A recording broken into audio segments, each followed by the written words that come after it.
नमस्कार मित्रांनो, मराठी माणूस प्रदीप. गेले अनेक दिवस हिंदी आणि मराठीचा वाद आणि या सगळ्या गोष्टी सुरू आहेत.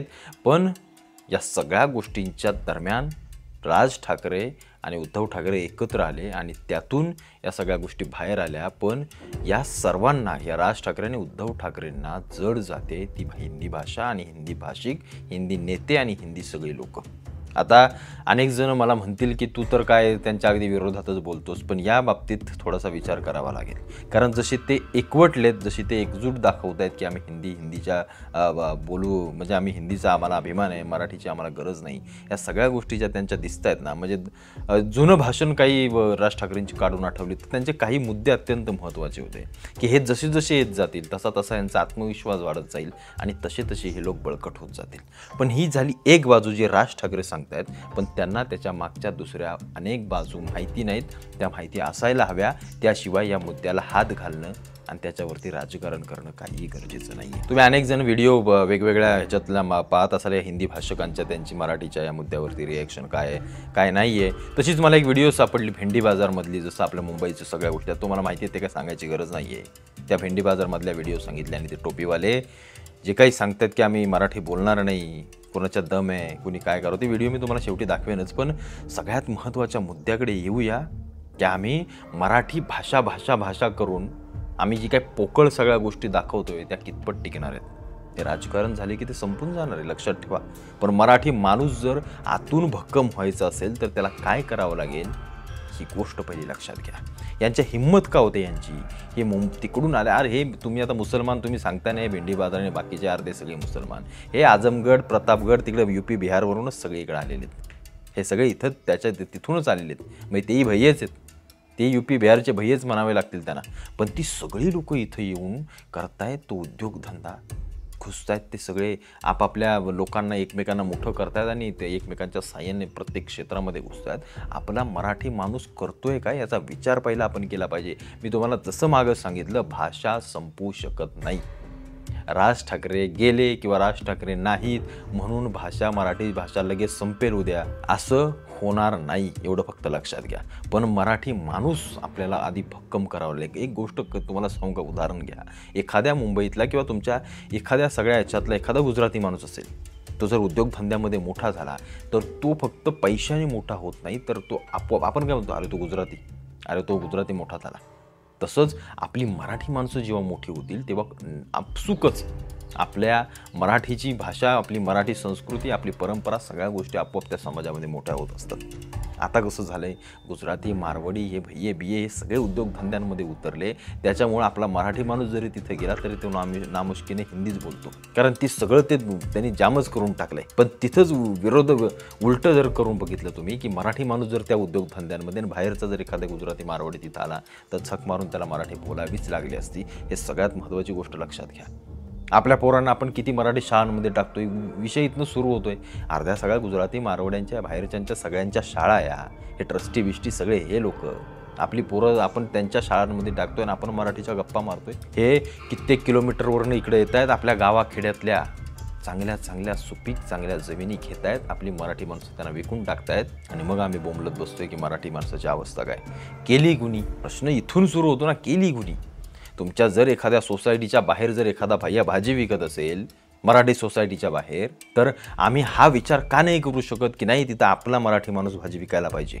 दूध आणायचं ना आपल्या मराठी माणसाकडून आणायचं, काही विकत घ्यायचं ना आपल्या मराठी माणसाकडून घ्यायचं. हा अट्टहास आणि ही सगळी गोष्ट केल्याशिवाय मराठी माणूस मोठा होणार नाही. त्या भाषेच्या गप्पा सोडून द्यावं. ती भाषा काय एवढी महत्त्वाची नाही आहे. भाषा जसं काय असं सांगताय की कालच जन्माला आले, भाषा ही कधी संपत नसते, कधी संपणार नाही. आता संस्कृत भाषा, अनेक जण म्हणतील की संस्कृत बोलायलाच कोणी नव्हतं मग ती संपली. नाही, संस्कृत भाषेला काळजीपूर्वक संपवण्याचा डाव होता आणि ती संपवली, कारण ती आपल्या हिंदू धर्माची सगळ्यात महत्त्वाची भाषा होती. हे सगळं धार्मिक राजकारण आहे त्याच्यामध्ये, ते काय एवढं सोपी गोष्ट तुम्हाला वाटली नाही. मग ती संस्कृतची कशी हळूहळू पुढे सगळ्या गोष्टी लोप पावत गेल्या, मराठी भाषा जन्माला आल्या, या सगळ्या गोष्टीचा फार मोठा इतिहास आहे. त्याकडे जेव्हा आपण पाहू धार्मिक नजरेतून तेव्हा आपल्याला समजेल की संस्कृत आपली का संपली.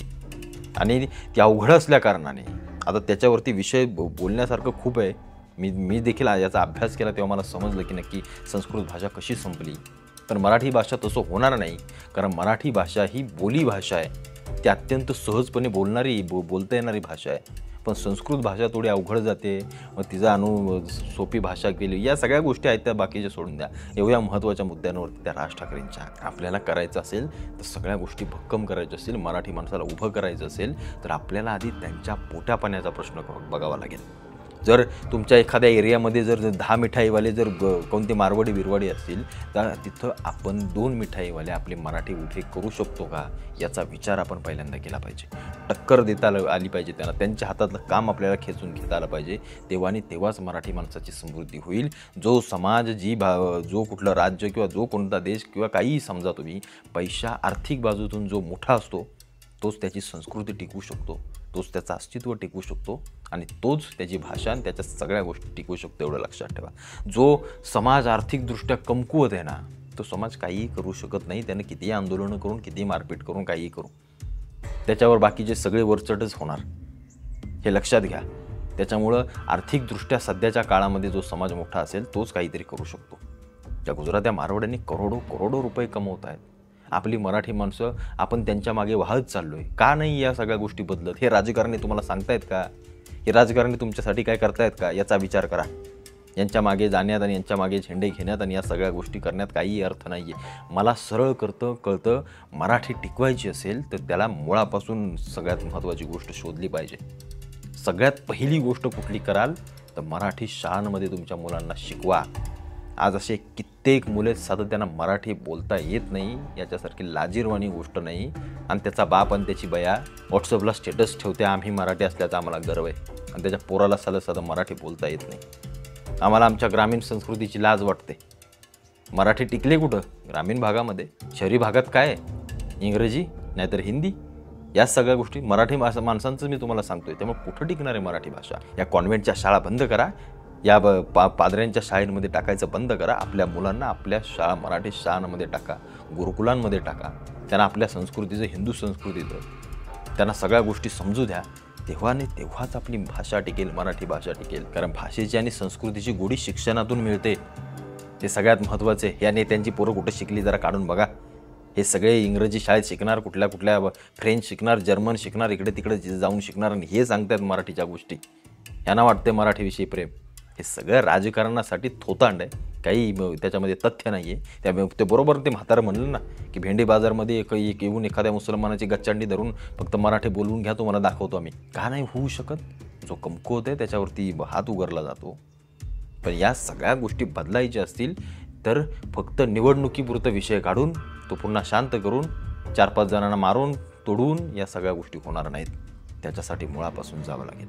मराठी तरुणांनो, उद्योगधंद्यांमध्ये उतरा आणि त्याच्यासाठी आपले स्थानिक मराठी राजकारणी तुम्हाला किती मदत करतायत हे जरा डोक्यात घ्या. या गुजरात्या मारवाड्यांच्या ट्रस्ट चालतात, मोठ्या करोडो लाखोंचे पैशांची उलाढाल केली जाते. काय नरेंद्र मोदी सत्तेत गेले, केंद्रात गेले, बरोबर त्यांच्या अदानी आणि अंबानीला मोठं केलं ना. ही समाजाविषयी, त्या आपल्या माणसाविषयी भावना असते.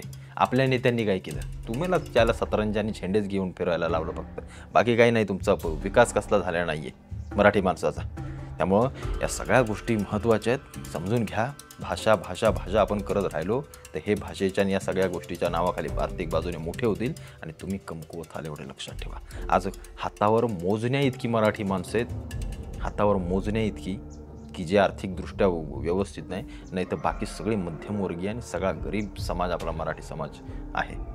या सगळ्या गोष्टींकडे लक्ष दिलं पाहिजे. आपल्या मुलांपासून सुरुवात करा. मराठी शाळांमध्ये शिकवा, त्याला उद्योगधंद्याचं ज्ञान द्या. काहीही करू द्या, त्याला 4 रुपये कमवण्याची शिकवण लहानपणापासून द्या.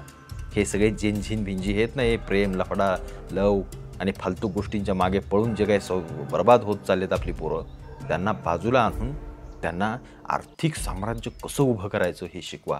कारण गुजरात्या मारवाड्याच्या घरामध्ये पहिलं त्याला हे शिकवलं जातं की पैसा कसा कमवायचा ते, त्याशिवाय सगळ्या गोष्टी होणार नाही. त्यामुळे या मराठी आणि हिंदीच्या वादातून बाहेर निघा आणि फक्त मराठी म्हणून उद्यापासून एक निश्चय करा की आपला मराठी माणूस मोठा कसा होईल आणि मी कसा मोठा होईल, या सगळीकडे लक्ष द्या. आणि जातीभेद सगळे बाजूला ठेवून मराठी म्हणून एक व्हा आणि स्वतःच्या माणसांना मोठं करा. उद्यापासून विकत घेताना काय करताना आपल्या माणसांकडे जा, आपल्या माणसांना मोठं करा, शहरांमध्ये खास करून. तेव्हाच आपला मराठी माणूस आणि आपली मराठी टिकेल, एवढं फक्त लक्षात घ्या. आणि या राजकारण्यांना हे राजकारणी जसे तुम्हाला चालवत आहेत ना, तसं मराठी टिकवायची असेल तर तुमच्या इशाऱ्यांवरती ते नाचले पाहिजेत, त्याशिवाय मराठी टिकणार नाही. या राजकारण्यांनी, आमदारांना, खासदारांना, या जे कोणी नेते बिते सगळे राजकारण करतायत, यांनी सगळ्यांनी एक गोष्ट लक्षात ठेवायचं की मराठी आपल्या पोरांना मोठं करायचं. जर तुम्ही करू शकत नसाल त्यांना कसं पाडायचं हे मराठी माणसानं लक्षात ठेवलं पाहिजे. इसके बाप की ताकत नहीं है कि मराठी बोल के दिखा देंगे. हाँ, नहीं बोल के दिखा सकता है किसी टोपी वाले से. अभी ये थप्पड़ भिंडी बिहार पे आके मार के बताए तो उनको पता चलेगा कि थप्पड़ किसको बोलते हैं. अपने इलाके में तो कुत्ता भी शेर बनता है. चाहे कितना भी मराठी पे लोग जोर कर ले हुए, जितना भी उछल ले हुए, थोड़े दिन का मुद्दा उछल के फिर ये फुगे की तरह फूस हवा निकलेगी और शांत बैठ जाएगी. ये वही मराठी समझ लो भिंडी बिहार इलाके में आ गया और हम लाफा मार के बोले कि अब तू उर्दू बोल तो बोल पाएगा. अभी जैसे कि सुनने में आ रहा है कि उद्धव ठाकरे, राज ठाकरे ये दोनों मिल जाएंगे तो मेरे को नहीं लगता है कि उद्धव ठाकरे को भी एक सीट आएगी. फिर हम लोग MIM की साइड रहेंगे. तो यानी ये गठबंधन अगर होता है मनसे और उद्धव गुट के शिवसेना का, तो उसमें उद्धव जी को नुकसान ही है. पूरा नुकसान है, पूरा नुकसान है. अभी आजकल ये मार रहे कौन है? ये मुस्लिम को लाफे दे के कौन मार रहा है? ये मनसे वाले ही मार रहे ना. तो आपको लगता है कि ये दोनों का गठबंधन हो जाएगा तो हम लोग देंगे वोट? सवाल ही नहीं होता है. हमारे वोट खराब कर देंगे हम लोग, देंगे नहीं. बाजू सेंटेक्स रोड स्टेशन है, एक बाजू ग्रैंड रोड स्टेशन है. ये मुंबई के बाहर के लोग अगर पहली बार सुनेंगे, पहला स्टेशन आपने क्या नाम लिया? पहला स्टेशन संडास रोड. इसको पहले संडास रोड बोलते थे. हाँ, संडास रोड बोलते थे. सेंटेक्स नाम है, बाकी पब्लिक के मुंह पे. अभी ये चोर बाजार का भी पुराना नाम शोर बाजार है, बाकी इसको चोर बाजार पब्लिक बोलती है. तो ये आपने बाकी का तो बात बाद में करेंगे. आपने ये बड़ा इंटरेस्टिंग बात बोला है, शोर बाजार से चोर बाजार कैसे हो गया? बस पहले यहाँ पे जिस तरह माल बिकता था, पब्लिक चिल्ला के आवाज़ दे दे के शोर करके बेचती थी. बाकी पब्लिक के मुंह पे चोर बाजार, चोर बाजार, चोर बाजार के नाम से मशहूर हो गया. हालांकि सब यहाँ पे व्यापारी लोग रहते हैं. वही कई लोग बाहर ना, कई लोगों को ये लगता है कि यहाँ पर सारा चोरी का माल मिलता है इसलिए चोर बाजार है. यहाँ कोई चोरी का माल नहीं मिलता है. हर दुकान के बाहर लाखों रुपए का माल यूं ही पड़ा रहता है. सब एक टैक्स देने वाले. रात को आप राउंड मारो, कहीं दुकानों के बाहर लाखों रुपए का इनका इंजन, जनरेटर बारी पड़ा रहता है. यहाँ कोई हाथ नहीं लगाता है. वही मैं देख रहा था, यहाँ पर सब सामान ऐसे ही रास्ते पर है. हमारी दुकान ही देख लो, बिना गेट की. रात को हम यहाँ सिर्फ ढक के छोड़ के चले जाते हैं. हाँ, ना कोई वॉचमैन रहता है, ना कोई यहाँ पे ध्यान रखने वाला रहता है. बस तवक्कल तो लिल्लाह, अल्लाह ही सबकी हिफाजत करता है. चाचा कितने साल से यहाँ पर मुंबई में हुआ? मैं तो पैदा ही यहीं हुआ हूँ बेटा. हाँ, के पहले कहाँ से हैं? यहीं पे पैदा हुए. हमारे बाप दादा गुजरात के, बाकी हम तो यहीं पैदा हुए बम्बई में. हमारे जो संतान है सब बम्बई में ही पैदा हुई है. हाँ, बाप दादा गुजरात के थे. अभी जो ये विवाद चल रहा है, सब आप सुन ही रहे होंगे, हिंदी मराठी, इस पे आपको कुछ कहना है? ये तो मराठी कितनी भी भाषा चेंज करे, बाकी हिंदुस्तान के अंदर पब्लिक हर जिला, हर डिस्ट्रिक्ट के अंदर ज़्यादा हिंदी ही बात का उपयोग करती है. भाषा कहीं भी कितनी भी बदली करने की कोशिश करे, बाकी ये बदली होने वाली नहीं है. हर आदमी हिंदी में बात करेगा, चाहे हिंदू हो, मुसलमान हो, गुजराती रहे, बंगाली रहे, या मलयालम रहे, या केरला वाला रहे. सब यहाँ बम्बई में आके हर कोई हिंदी में ही बात करता है. हर देश, हर जिले में जाके हर इंसान हिंदी में ही बात करता है. कॉमन नहीं है कि कोई मराठी में बात करे. अब इन लोगों का कहना ये हो जाता है कि मुंबई में रह रहे हो तो मराठी में बोलना आना चाहिए आपको. क्या इन लोग के कहने से कुछ तब्दीली होने वाली है ही नहीं. हिंदी कोई, हिंदुस्तान की कोई पब्लिक हिंदी छोड़ने वाली है ही नहीं. जैसे वीटी स्टेशन का नाम छत्रपति शिवाजी रख दिया. कोई भी टैक्सी पकड़ता है तो वीटी बोलता है, वीटी जाना है. कोई बोलता नहीं है कि छत्रपति शिवाजी जाना है. जो पुराना नाम है, पुराने नाम का ट्रेड जो ब्रिटिश के टाइम से लग गया है, वही नाम चलने वाला है. चाहे ये लोग जितने भी नाम बदली करने की कोशिश करें, इसमें कोई तब्दीली आने वाली नहीं है. हमारे यहाँ कितने मराठी भी आते हैं तो हिंदी में ही बात करते हैं. वो मराठी में यहाँ आके कोई बात करता नहीं है. महाराष्ट्र का आदमी भी यहाँ आके हिंदी में ही बात करते हैं. मेरे पास कितने आते, गणपति वाले कंप्रेसर लेने को आते, उनकी मातृभाषा मराठी है. बाकी हमारे यहाँ आते तो हिंदी में ही बात करते. हिंदी का ट्रेडमार्क हिंदुस्तान से हटने वाला ही नहीं है. चाहे कितना भी मराठी पे लोग जोर कर ले हुए, जितना भी उछल ले हुए, थोड़े दिन का मुद्दा उछल के फिर ये फुगे की तरह फूस हवा निकलेगी और शांत बैठ जाएगी. आप कह रहे हो थोड़े दिन की हवा है, किस लिए ये उठी बात? ये थोड़े दिन की हवा है क्योंकि वर्षों से, एक जमाने से हिंदी भाषा चलते आ रही है हिंदुस्तान में. हर एरिया में हिंदी भाषा चलती है. उर्दू बोलने वाला भी हिंदी भाषा का उपयोग करता है. तो मराठी का कोई उपयोग करे ये असंभव है. अभी तक के तो कई लोग ऐसे नेता बोल देते हैं कि भाई जो टोपी वाले हैं, दाढ़ी वाले हैं, बोलने का मतलब आप समझ रहे हो, आप तो दोनों पहने हुए हैं, तो उनके पास जाके मराठी बुलवा के दिखा दो. इसके बाप की ताकत नहीं है कि मराठी बोल के दिखा देंगे. हाँ, नहीं बोल के दिखा सकता है किसी टोपी वाले से. हाँ, कोई महाराष्ट्र में मुसलमान रहता है तो वहाँ की भाषा के हिसाब से वो वहाँ पे मराठी बोल सकता है. जैसा गुजरात में अमुक मुसलमान रहते हैं तो वहाँ की आम भाषा है, तो वहाँ मुसलमान भी गुजराती बोलते हैं. बाकी यहाँ पे कोई ऐसा चलने वाला नहीं है. भाई आप कुछ कह रहे थे? हिंदी भाषा है हमारी, हिंदी ही बोलेंगे और दूसरी को भाषा नहीं. हम मुसलमान होने के बाद भी हिंदी बात करते हैं. कोई मुस्लिम भाषा हमारी, अरबी भाषा हम अरबी तो नहीं बोलते. हिंदुस्तान में रहने के बाद में आज हिंदी बोलते हैं ना हम. तो किसी की ताकत नहीं है कि आन के यहाँ पे हमसे आके मराठी बुलवाए. समझे नहीं? ये सब ढकोचले हैं उन लोगों के. कुछ दिन की बात है, ये हवा है, ये सब राजनीति है उन लोगों की और कुछ नहीं है. समझ गए नहीं? और कुछ बात नहीं है. बाकी ये कुछ दिन के बाद में ये सब ठंडा हो जाएगा मामला और ख़त्म हो जाएगा. सर ये मुद्दा फालतू है. अब ये इलेक्शन होने वाले हैं ना, जो किसके बोलते हैं, BMC के, बस उसका ही मुद्दा ही है और कुछ नहीं है. कोई भी चीज़ आनी रहती है तो इन लोग मुद्दे पहले लेके आ जाते हैं सर. साथ में ही बैठ के खाते पीते सब करते हैं. वहाँ जाके मोदी से मराठी में बात करें ना. मोदी से मराठी में क्यों बात नहीं करते हमारे प्राइम मिनिस्टर से?